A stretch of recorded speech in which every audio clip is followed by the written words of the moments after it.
Hello, everyone. Today we're joined by the WPM team regarding their amazing Dota 2 short film contest submission. So first of all, guys, could you please tell us a little bit about yourselves, your team, and especially about your background? Okay. Maksim, would you like to share it or should I start? Let's start with you, Misha. Okay. So we both actually share a similar background in digital art generally. We come from like video game editing. And from there, we just, we studied the different forms of, again, like editing, 3D art, all of that. And in general, it's sort of similar to making like short films and short videos. So the logic and the skills sort of translate nicely into doing more, regular professional work, because video game editing is a bit specific. Not, I wouldn't say niche, but the skill set itself is like a bit specific. So it's not necessarily applicable everywhere in like regular 3D art and everything like this. But it's an interesting base to start because from my personal experience, people who started from this, from making edits, they have a bit of a specific like taste in everything, basically, in like lighting, shading, timing, also just like literally every part of creating a like short films and stuff like this. They just have a specific sort of tone to them almost. So pretty much the entire team on this is also like all editors, and we were invited by our friend Mikhail, which is the director on this one, and the video is uploaded on his channel as well. So he basically just invited all of us to participate in this, gave us all like tasks, shared his idea, and we thought that it was cool. So we started on working, and the team consists of, let me count real quick. Wait, I have to open the video itself because in the end there are credits, and I don't want to miss anyone. Maksim Frolov here. He did most of the animations. He was the lead animator on this job, and then our friend Anna, she helped us, did a couple more animations. She was like helping, and then I did maybe, I don't know. Basically, the whole like character animations, I mean, was split between the three of us, with most of it being done by Maxim, and like the other maybe 40% by the two of us. Mikhail Pakhomov did most of the rendering on the entire video because it was imported to Unreal Engine, and he was the one responsible for most of the layout and look dev and stuff like this. But there was a lot of guys who helped him, for instance, with simulations in Houdini and in Blender. With, for instance, I did retopology for some of the game models where they like where I saw fit. For instance, here's the rig for anti-mage. He was like in the in-game model is very low poly, as you can see, but we didn't want to like just retopologize it randomly and do all that crazy stuff. Because we wanted to keep the style and the look and the tone of the original game. A lot of the short films in Dota, when it's a skilled team, they tend to just make everything like hyper realistic, which is pretty cool technically to be able to execute that, but it loses the sort of soul a little bit of the game. And I think that was also very important for us to just keep this sort of the art style and the vibe and everything from the original game. We wanted to do that, even though we are like rendering it in Unreal and stuff like that. We didn't want to like redo everything completely from scratch because it would make us lose the original, the soul of the original, basically. But sometimes it was necessary to retopologize it into like higher poly count meshes, for instance, like here. I just took the original topology from the game. It's like right here. As you can see, it's super low poly, so it would be just a little bit difficult to make a face rig for this. So I just I put it in a software called Wrap. That's it, and it's actually very easy to use. You import your own like base topology, and you using some nodes, you wrap it around your your head, whichever one you have. Sometimes, I mean, most of the time people use it with some like photo scans, so super high poly meshes. In this case, it was a bit different, so I just subdivided the low poly mesh and wrapped it around it in order to not lose the shape of the original. I added some bevels before subdividing it, so the structure of the head remains the same and the proportions. And that left me with this head, which isn't perfect, but it works. The rig works. It's usable, and you know, that's what matters really. It was enough for most of the shots that we had in mind. We probably, if we didn't have close-ups on his face, and like the two, or yeah, two, he appears in 3 separate scenes, and 2 of those feature like a close-up to his face. So we needed to have the ability to control the facial expressions, and you know, just get a closer camera angles without breaking anything. Just for the convenience of animation, I also made a simple like Rigify rig right here.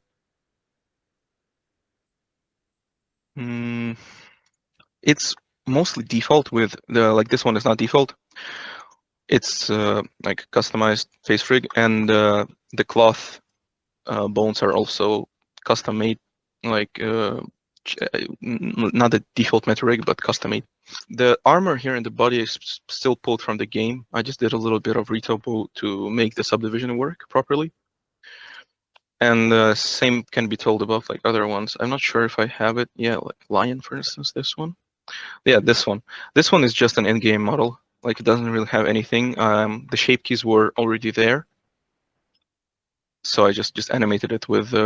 Oh, I set up those controllers to just drive the shape keys, but it's just, you know, just for convenience sake. It's not really any impressive rigging feat. So I'm not sure if it makes sense to even leave it in the interview, but you know, that was the process for the intro.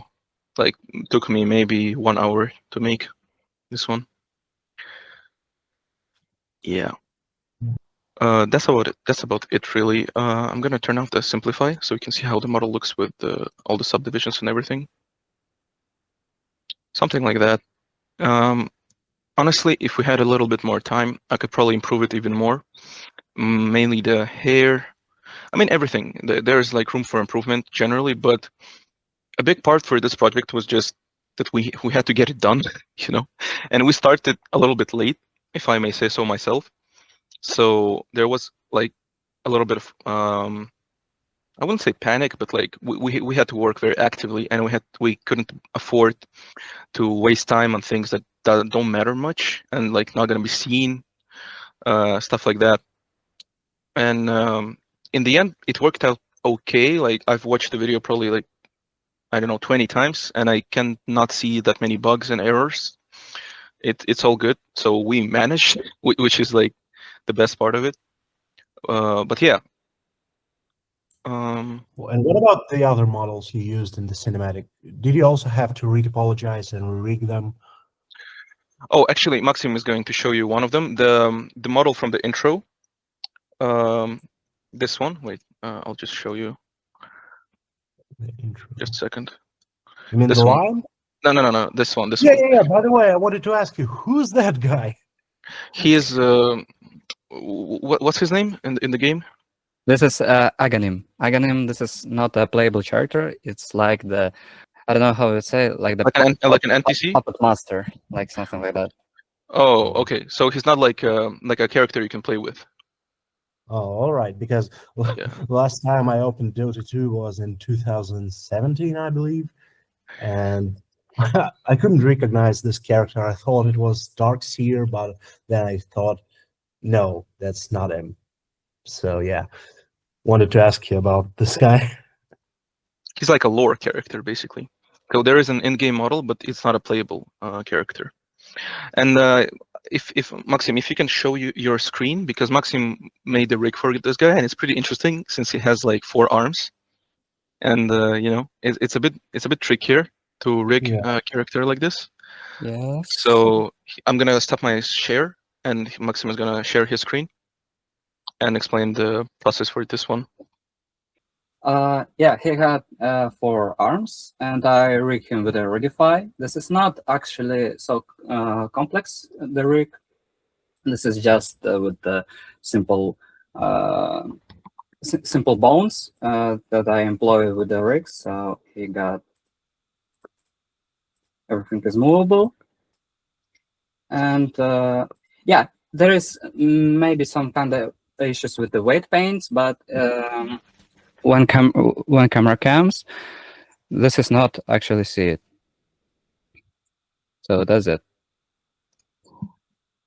A lot of things were also done to just work from the camera view to save time during production, which is like, I think it's a normal like practice pretty much everywhere. Wait, Maxim, you said that you modeled Aghanim from scratch in Blender? Or you mean you No, I made you rigged rig. them? Yeah, okay, Yeah. okay, yeah.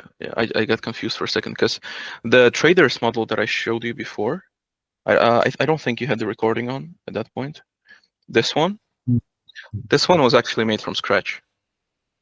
Yeah, Like, let me speak yeah, about okay, Shopkeeper. okay. Okay, the first time I saw the Shopkeeper model, I decided to model him completely from scratch, since this is not a playable character too, and he got a minor role in the game, but he is quite a iconic in the Dota community, so it will be a big mistake.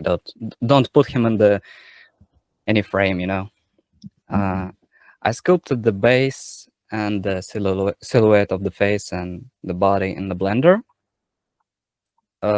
Then I exported it through the bridge between the Blender and ZBrush into the ZBrush, and I draw wrinkles, extra detailed, and etc. The most of the work in ZBrush, this was polishing to the cinematic look. Then I bridge him into the Blender again for retopology and UV unwrapping. So textures, as you can see, is hand painted. I draw them in a Photoshop above the UVs. But don't mind I draw textures in the blend mode. I marked them with the red lines where located his different parts of the garment, wrinkles, and this pattern on his scarf, and I adjust everything on the guides. So he was made maybe in the middle of the project, I guess. So yeah, he built from scratch because the original model It's was like super so low low poly. Yeah, Yeah. just not usable for animation. By the way, were you in charge of all the characters from the cinematic? Me or Yeah. me and Maksim together, we were pretty much, yeah. But once again, we only like remade the characters, retopologized them when it was necessary, when it was needed. A lot of the times, because how do I explain? For instance, even right here, the Pudge is a super old model, right? It's like super low poly. So I retopologized the Pudge's arm for the scene where he rips out the book, the book page, like in the Shrek. I did the retopo here just so I could rig it more conveniently, I guess. Some of the animations in the short film, they actually utilize the in-game animations. For instance, for the creeps, they utilize the in-game animations like run cycles, idles, stuff like that. And it was very convenient to just keep the topology and the in-game rig from Dota instead of redoing things from scratch. It's just the more efficient workflow. So yeah, but some of these Makes were sense. redone anyhow.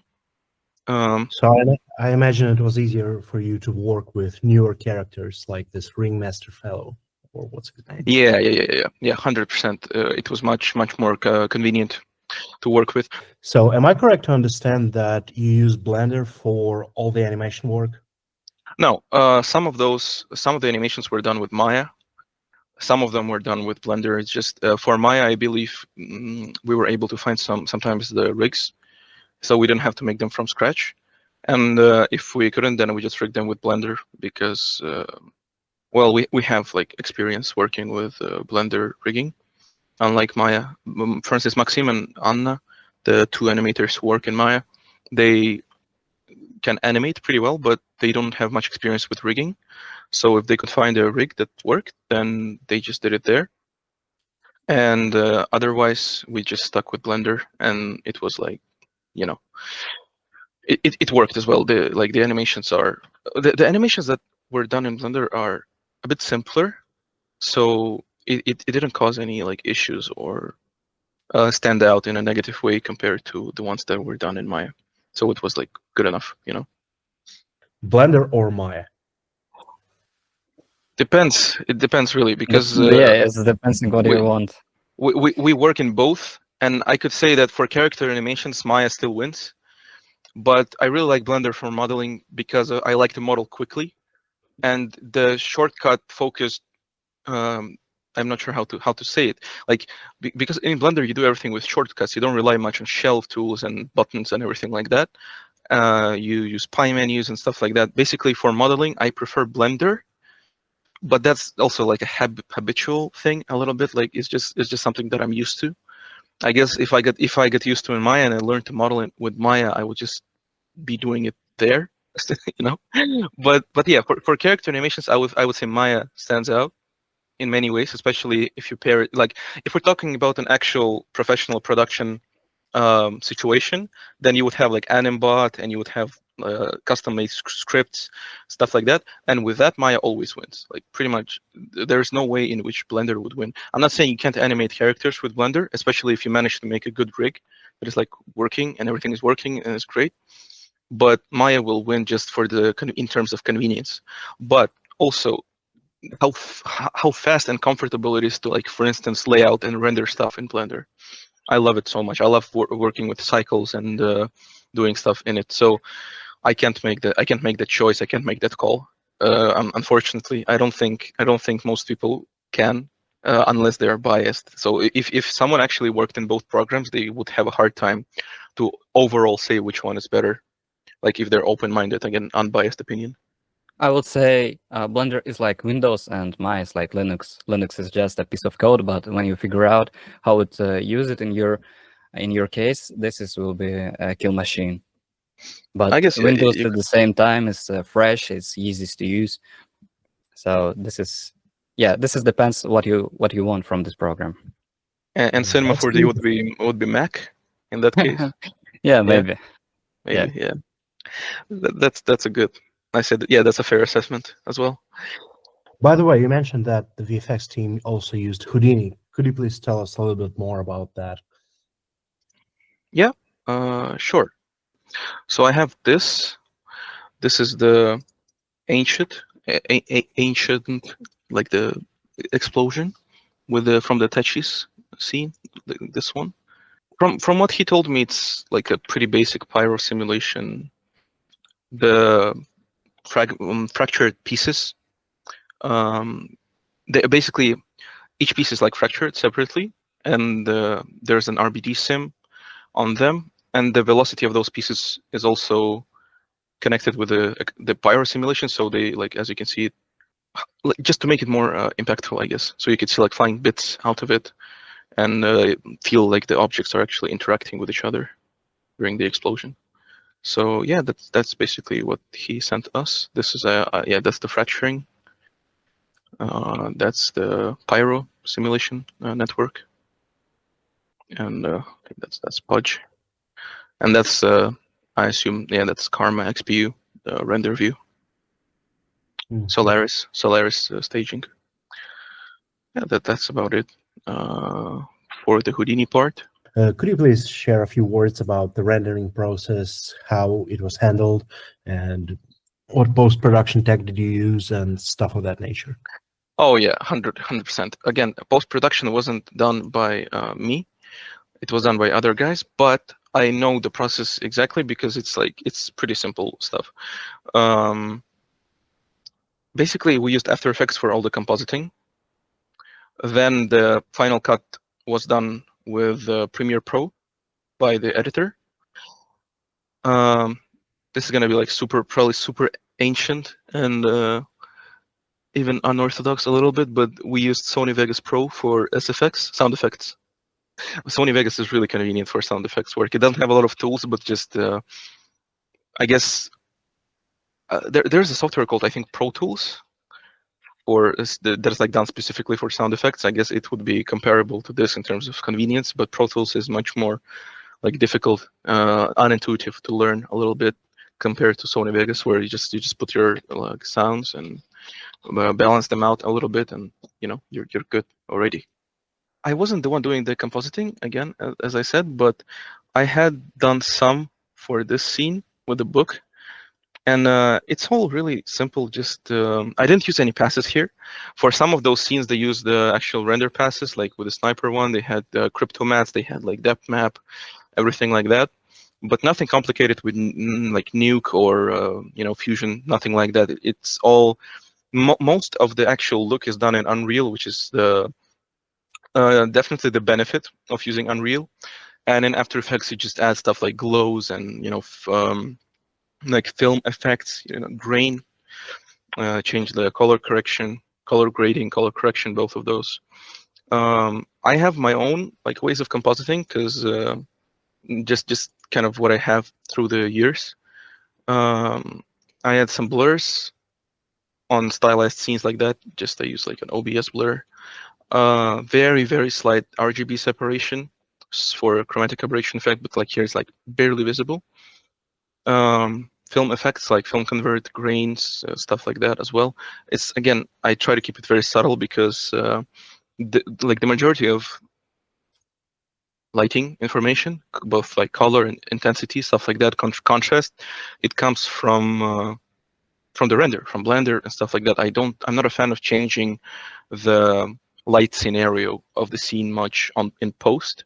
I know that a lot of compositors do that, and it's totally okay, but I just feel like it's easier and more convenient to just more decisively just say, okay, light is going to be here, light's going to be here, and like roll with that.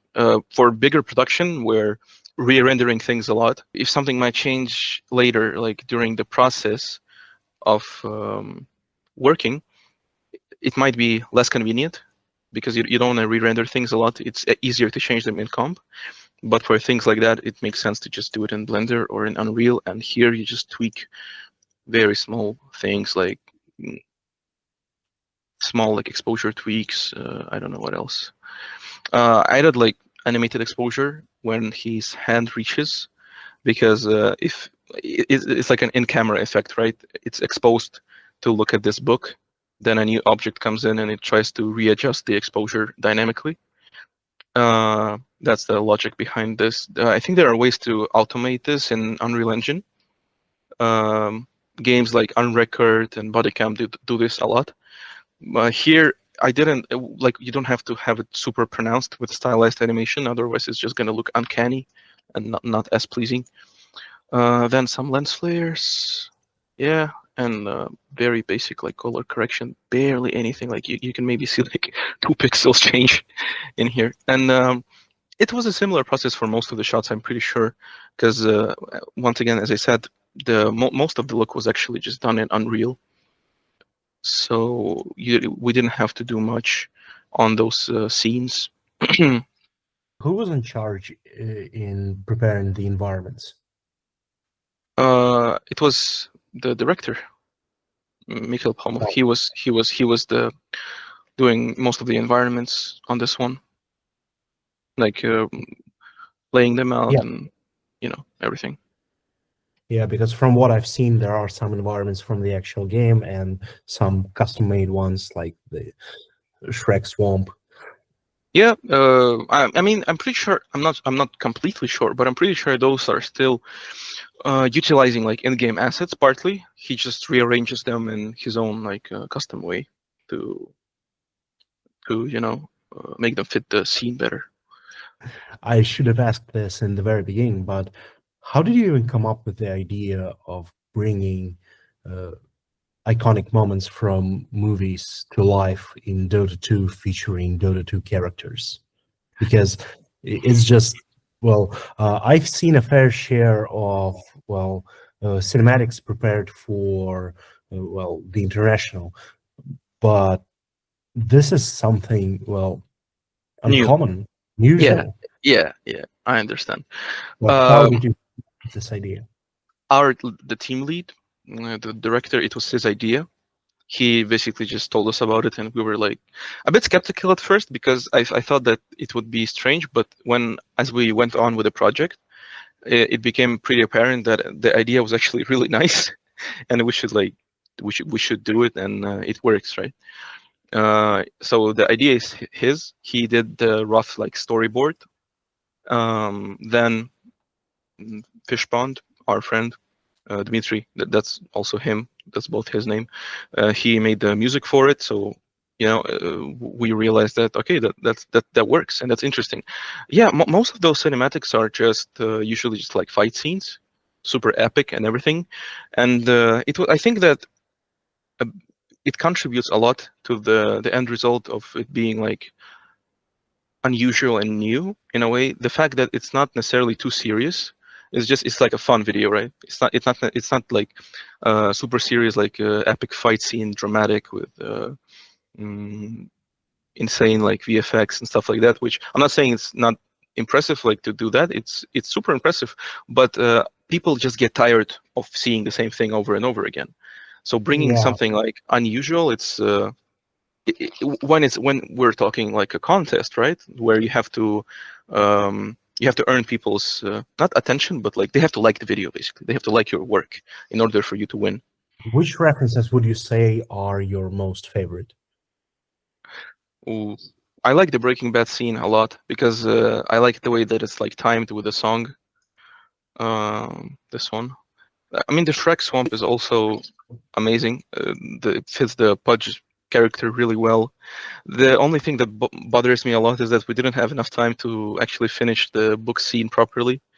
So it's a bit looking in the final video. I did it anyway, even after the deadline was done, just like this. But you know, it doesn't matter anymore because the video is already uploaded, and people. I mean, I wouldn't say it ruins anything, but it's my own thing, like a little itch that I had to scratch, and I'll just finish this shot. This was in Blender, by the way. I rendered it myself. No Unreal, no nothing. So. What's that language, by the way? Oh, Stable it's no. It's not Stable Diffusion. It's in game. This textures from the like an in-game scripture. I think it's Elpion, I guess. This was from it's like Invoker's book, right? Yeah, it is. It is Invoker's book. I just upscaled the textures, and they were like very low resolution, so it looks like that. So But it looks yeah, interesting, like a made-up language, I guess. Invoker is elf, and I think it's Elfian. Oh yeah, could be that as well. The Joker dance is cool. Oh, I did also the bone dynamics. The cape is rigged with bones, and I did like some bone dynamic simulations in Blender. That's pretty, still And something. Max, what about your favorite scene? Mine is this American Psychopath with Sigma Walk. You said that you used the Rigify add-on. Could you please tell about your experience with it? Did you like it? Was it convenient? And would you recommend it to other animators? I'm not like a professional animator in Blender, but if I may say so myself, after building your own custom rig from scratch, Rigify would be the best option to make rigging and to like create rigs in Blender. There are a lot of add-ons like AutoRig Pro, which I used a lot, but I just found them less convenient and less like I don't know. The rig itself is cool, but when you actually try to animate with it, you understand that they're like just the design and the user experience it's not always it. Because I tried a lot of rigging solutions for Blender, and I think that Rigify is just a better option overall. Almost like 9 times out of 10, in my experience, Rigify just wins. The customization that you have in there, your ability to add like custom bones, write scripts pretty easily. It's just nice, it's just nice to have. It's not like yeah. I like if the question is would I recommend it, I would 100% recommend it. It's also really nice to know how to make like custom rigs from scratch, but you don't always want to do this when you're just making a video, like I wouldn't say wasting time, but you're gonna spend a lot of time making a custom rig. But it's a cool ability to have nonetheless, to build something from scratch on your own. All of the controls, all of the drivers, just understand how it works from the ground up. A little bit of coding maybe, and it's already pretty good. But yeah, if not a custom rig, then Rigify would be my go-to 9 times out of 10 to rig characters. So, about the contest as a whole, what are your expectations? Me personally, I have no expectations. I would love to win, but I feel like, to be honest, I just got so much enjoyment working with my friends and doing something together, and like this euphoric like feeling that I got after we completed it and we uploaded it and we made it in time. It was like, it was really hard to compare, because there were some technical issues, some bugs and stuff like that we had to fix with the Unreal Engine, going like back and forth with animations and stuff like that. But like, we made it. You know what I mean? It's still not perfect. If I had any say, I would probably do a couple things a bit different, improve them. But the deadline was there, and we got it done, and that just makes me super happy. Expectations in terms of winning or not winning, honestly, I feel like we could get like into the top 3, but considering our main opponents, they all have amazing works, absolutely incredible, both like technically, and the ideas are nice. I really like them. So I think top 3 is, there is a chance, especially just not just from, oh, we made a nice video, so we should get a top 3. The way the community is perceiving it, and the feedback that the community is giving to it is, it gives hopes, basically. Like, it's pretty good. We have like a lot of likes, a lot of views. The video was re-uploaded a bunch of times on TikTok, like around social media. So I have like hopes, I guess, that we could win something, but I'm very much content with just doing this work with my friends, and makes me happy in and of itself. To be honest. This is our first project when we connect so many people together, and a bunch of these guys are friends, or someone met somebody before. So yeah, was a really great experience to do this. Like that feeling of the team play when someone composite everything together, at the same time somebody doing color correction and sound effects, and everyone working in the synergy. Just the feeling of everyone working together, and just you're doing this, and everyone's like in this sort in the zone. Like, it's so amazing. Even if we win, I'm not like, when the results are gonna be like told, I'm probably gonna feel less emotions even if we win something than I felt actually working on it, because this was such, as I said, euphoric, just super happy moment. It's like being employee on the Wall Street. Like, we don't have Yeah, time. let's go, like Wall Street. Exactly, and that's gonna be my most memorable moment from this project. Not even like winning or losing or anything. That's like for the soul, just something like that is my answer. Well, honestly, the thing that your cinematic reminded me of is those old school Team Fortress 2. Machinimas? Yeah, there Yeah. was a contest there, but I don't remember its name. Sexy Awards for I don't remember. With the Manco statue like this, yeah, with the gold statue of Manco. Yeah, Sexy Awards. Yeah. And it reminded me a lot about those animations from 2016, 2015, like so many memories of creative ideas just being put into 3D using Source Filmmaker and other tools. And I really hope that Valve still has this creative spark to recognize your your cinematic truly as a KINO. All right. So thank you very much for joining me. Thank you so much. Thank you very much.